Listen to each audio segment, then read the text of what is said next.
அனைவருக்கும் வணக்கம். இன்னைக்கு இந்த வீடியோல நம்ம என்ன பார்க்க போறோம்னா, நேத்து யுஎஸ் டாலர் இண்டெக்ஸ் வந்து பார்த்தீங்கன்னா 4% விழுந்திருக்கு. அத தொடர்ந்து பார்த்தீங்கன்னா கோல்ட் பிரைஸஸ் வந்து பெரிய அளவுல வந்து இன்கிரீஸ் ஆயிருக்கு. இன்னைக்கு மத்தியானம் வந்து பார்த்தீங்கன்னா கோல்ட் வந்து பார்த்தீங்கன்னா 1,25,000 நம்ம இந்தியன் மார்க்கெட்ல வந்து ரீச் பண்ணியிருக்கு. அத பத்தியும் இப்படி டாலரோட வேல்யூ வந்து விழுதுன்னு சொல்லிட்டு ட்ரம்ப் கிட்ட கேட்கும்போது ட்ரம்ப் சில ஸ்டேட்மெண்ட் பண்ணியிருக்காரு. அத பத்தியும் அஃபிஷியலா வந்து பார்த்தீங்கன்னா பட்ஜெட் வீக் வந்து ஸ்டார்ட் ஆயிடுச்சு. இந்த வீக் எண்டிங்ல வந்து பார்த்தீங்கன்னா பட்ஜெட் அனௌன்ஸ் பண்ண போறாங்க. பிப்ரவரி 1ஆம் தேதி.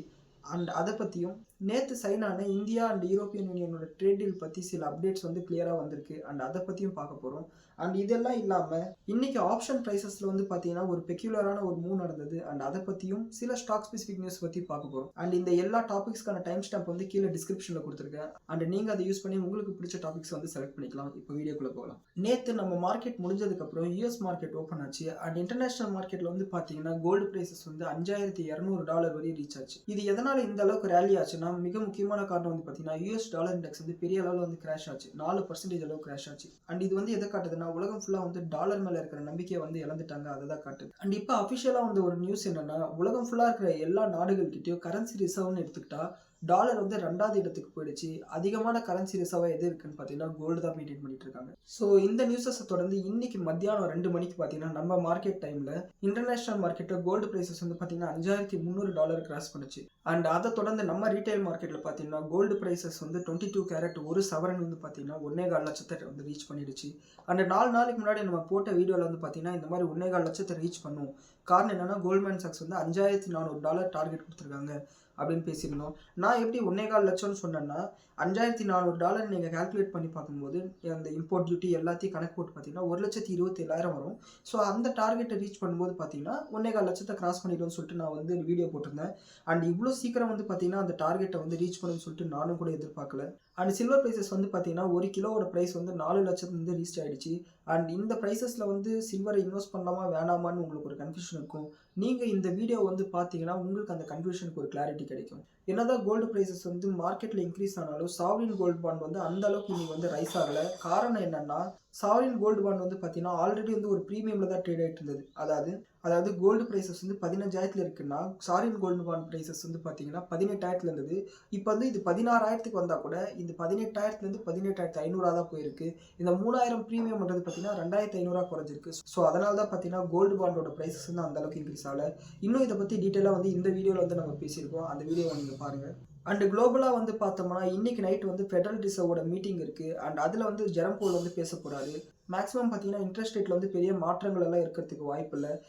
ட்ரம்ப் கிட்ட வந்து யூஎஸ் டாலர் வந்து இந்த அளவுக்கு விழுந்திருக்கே, இதை பத்தி நீங்க என்ன நினைக்கிறீங்கன்னு ரிப்போர்ட்டர்ஸ் கேட்கும்போது எனக்கு அதை பத்தியெல்லாம் எந்த கவலையும் இல்லை. அடுத்த ஃபெட் சேர்மன் அப்பாயிண்ட் பண்ணதுக்கு அப்புறம் இன்ட்ரெஸ்ட் ரேட்டை வந்து நான் 1% வரைக்கும் குறைக்க வைப்பேன்.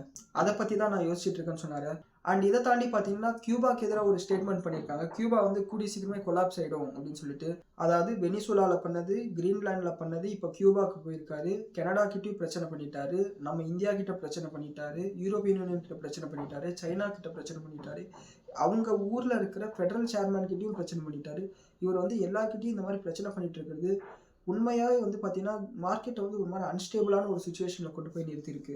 ஒருவேளை இவர் சொல்ற மாதிரி இன்ட்ரெஸ்ட் ரேட்ஸை வந்து 1% வரை குறைச்சிட்டாங்கன்னா கோல்டோட பிரைசஸ் வந்து $6,500 ரீச் பண்றதுக்கு கூட வாய்ப்பு இருக்கு. இன்ட்ரெஸ்ட் ரேட் குறைச்சா எப்படி கோல்டு விலை ஈக்விட்டி விலை ஏறும்னு சொல்றேன்னா இது 2 வகையில நடக்கும். ஒன்று, இன்ட்ரெஸ்ட் ரேட் குறைச்சாங்கன்னா யூஎஸ் ட்ரெஷரியா இருக்கட்டும், பாண்ட்ஸா இருக்கட்டும், எல்லாத்தோட இன்ட்ரெஸ்ட் ரேட்டும் குறையும். அப்போ யூஸ்வலாக இன்வெஸ்டர் என்ன பண்ணுவாங்க, அதிகமாக ரிட்டர்ன்ஸ் கொடுக்கக்கூடிய இடத்துல வந்து இன்வெஸ்ட் பண்ணுவாங்க. கோல்டுலையோ இல்லை ஷேர் மார்க்கெட்லையும் இன்வெஸ்ட் பண்ணுவாங்க. ஸோ அதன் மூலிமா ஷேர் ப்ரைசஸ் வந்து இன்க்ரீஸ் ஆகும். 2வது வந்து பார்த்தீங்கன்னா இன்ட்ரெஸ்ட் ரேட் குறைக்கும் போது இயல்பாகவே வந்து பார்த்தீங்கன்னா கன்சம்ஷன் அதிகமாகும். கன்சம்ஷன் அதிகமாகும், ப்ரொடக்ஷன் அதிகமாகும்.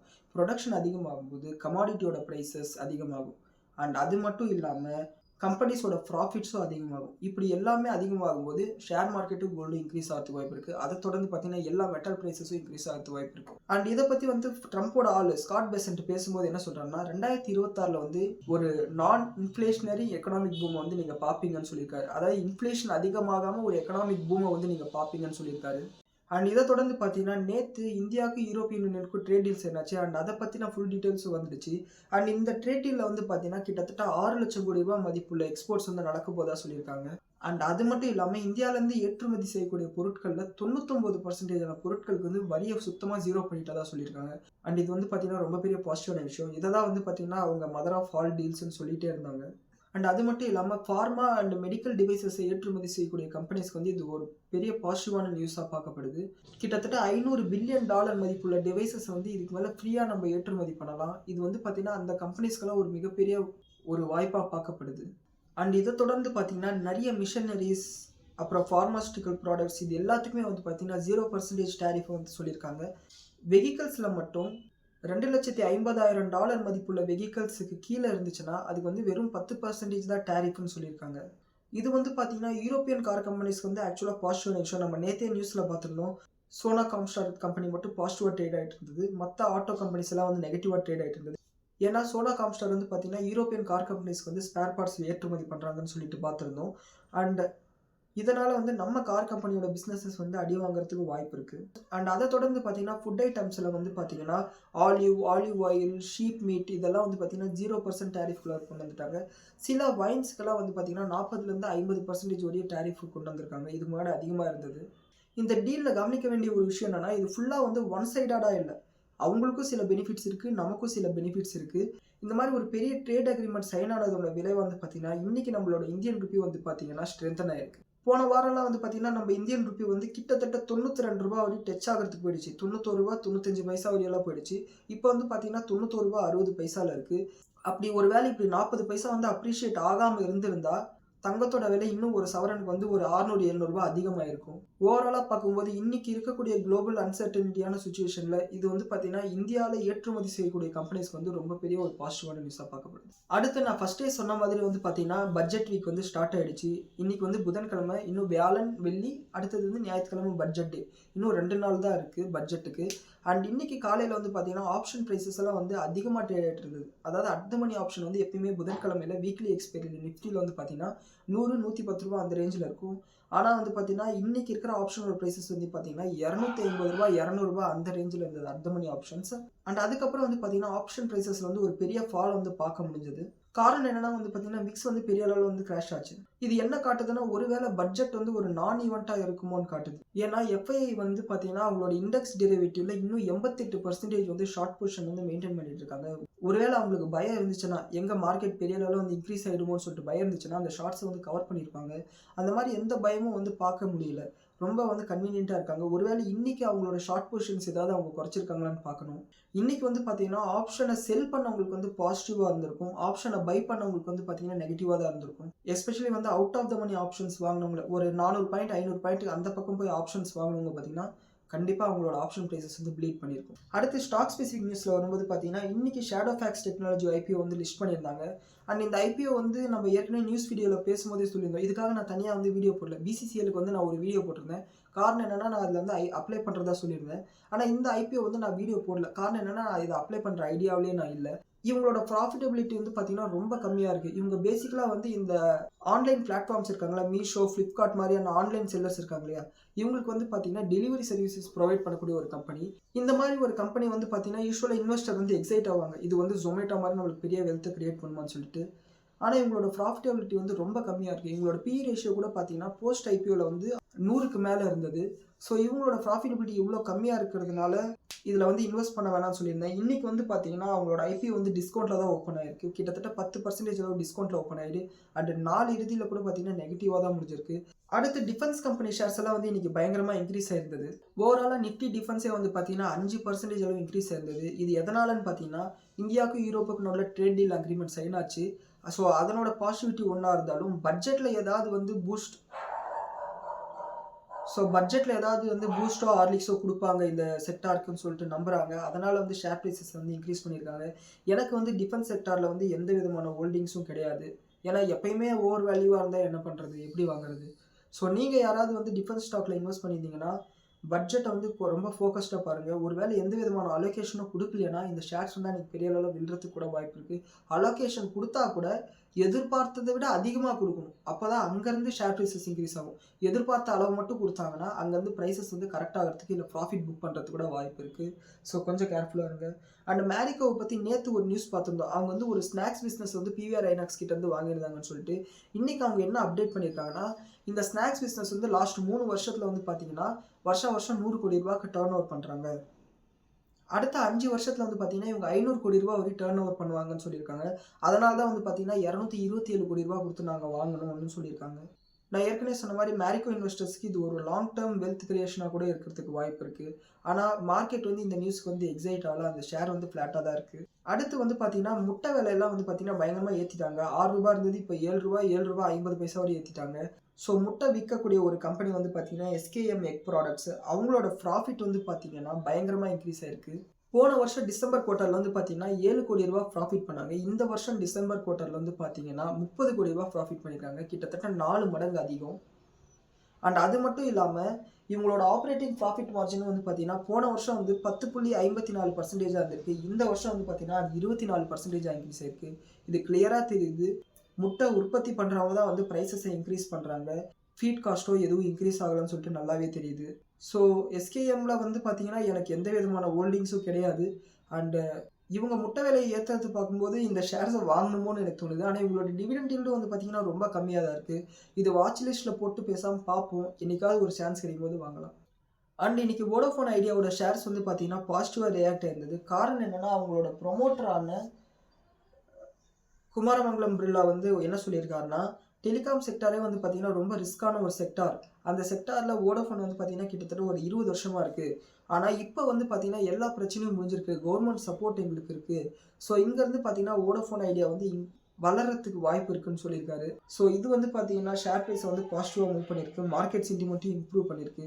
ஸோ கம்மிங் டேஸ்ல பார்க்கணும் வோடாஃபோன் ஐடியா வந்து எப்படி பெர்ஃபார்ம் பண்ணுதுன்னு சொல்லிட்டு.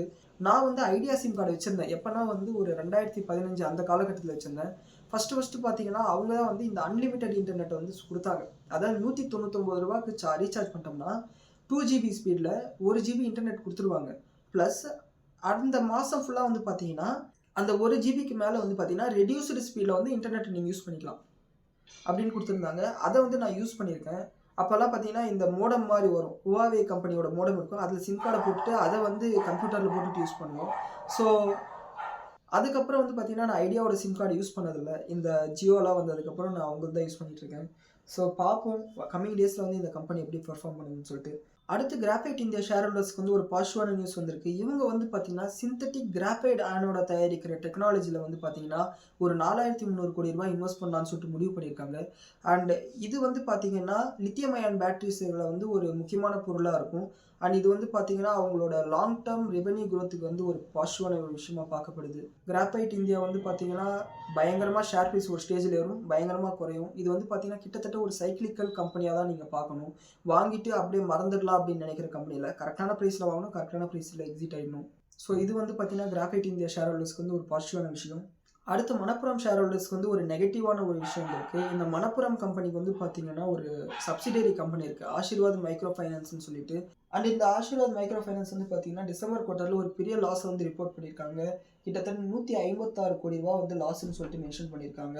இது வந்து பார்த்தீங்கன்னா, ஓவராலா மணப்புரமோட ப்ராஃபிட்டபிலிட்டிய வந்து இம்பாக்ட் பண்றதுக்கு வாய்ப்பு இருக்கு. ஸோ அத வந்து பார்த்துக்கோங்க. அண்ட் இன்னைக்கு காலையில வந்து பார்த்தீங்கன்னா, எம்சிஎக்ஸ்ல வந்து ட்ரேட் பண்றவங்க வந்து இஷ்யூஸ ஃபேஸ் பண்ணாங்கன்னு சொல்லிட்டு நியூஸ் வந்தது. நான் வந்து எம்சிஎக்ஸ்ல ட்ரேட் பண்றதில்ல. ஒருவேளை நீங்க அந்த மாரி இஷ்யூஸ ஃபேஸ் பண்ணியிருந்தீங்கன்னா, கீழ கமெண்ட்ல சொல்லுங்க. அண்ட் வேதாந்தாவோட ஷேர் பிரைஸ் வந்து இன்னைக்கு பாசிட்டிவா இருந்தது. அதே சமயம் இந்துஸ்தான் ஜிங்கோட ஷேர் பிரைஸ் வந்து நெகட்டிவா இருந்தது. காரணம் என்னன்னா, நேத்தே நம்ம நியூஸ் வீடியோல பார்த்திருந்தோம். வேதாந்தா வந்து பார்த்தீங்கன்னா, இந்துஸ்தான் ஜிங்க்ல கிட்டத்தட்ட ஒரு ரூ. 4,800 கோடி மதிப்புள்ள ஷேர்ஸ் வந்து விற்க போறாங்கன்னு சொல்லிட்டு, இவங்க வந்து இத வந்து ஓஎஃப்எஸ்ஸா விற்க போறதுனால நேத்து க்ளோசிங்ல இருந்து ஒரு டிஸ்கவுண்ட்ல விற்க போறாங்க. அந்த டிஸ்கவுண்ட்ட ஃபேக்டரிங் பண்ணி ஷேர் பிரைஸஸ் வந்து விழுந்திருக்கு. ஸோ ஆஸ் லாங் அஸ் வந்து சில்வர் பிரைஸஸ் வந்து அப் ட்ரெண்ட்ல இருக்கிற வரைக்கும் வந்து பார்த்தீங்கன்னா, வேதாந்தா, இந்துஸ்தான் ஜிங்க் மாதிரியான கம்பெனிஸோட ஷேர் பிரைஸ் வந்து பாசிட்டிவா தான் இருக்கும். அண்ட் ஒருவேளை சில்வர் பிரைஸஸ் கரெக்டாக ஆரம்பிச்சுன்னா, அந்த நிமிஷத்துலேருந்தே பார்த்தீங்கன்னா, இந்த ஷேர் பிரைஸஸும் விழ ஆரம்பிச்சிடும். ஸோ இந்த பாயிண்ட்ல நீங்கள் என்டர் ஆகுறீங்கன்னா கொஞ்சம் கேர்ஃபுல்லாக இருங்க. எனக்கு வந்து பேசிக்கலாக வந்து சில்வர் பிரைஸஸ் வந்து இந்த அளவுக்கு ஏறி இருக்கிறது வந்து கம்ஃபர்டபுளாக இல்லை. காரணம் என்னன்னு சொல்லிட்டு இந்த வீடியோவில் வந்து நான் மென்ஷன் பண்ணியிருப்பேன். ஸோ நான் வந்து வேதாந்தால வந்து ஷேர் ஹோல்டராக இருந்தேன். காரணம் என்னன்னா, அவங்க வந்து ஒரு நல்ல டிவிடெண்ட் கொடுப்பாங்க. இப்போ வந்து இந்த ரூ. 4,800 கோடி ஷேர்ஸ் விற்கிறாங்கல்ல, இதையும் கூட வந்து பார்த்தீங்கன்னா, ஷேருக்கு வந்து ஒரு ரூ. 20 ரூ. 22 பக்கத்தில் வருது. இதையும் வந்து அவங்க டிவிடெண்டாக கொடுக்க போகிறாங்க. அண்ட் நான் வந்து பார்த்தீங்கன்னா, ரூ. 420 அந்த ரேஞ்சில் வாங்கியிருந்தேன். ஒரு டீசென்ட்டான ப்ரைஸ் வரும்போது எக்ஸிட் பண்ணிட்டேன்.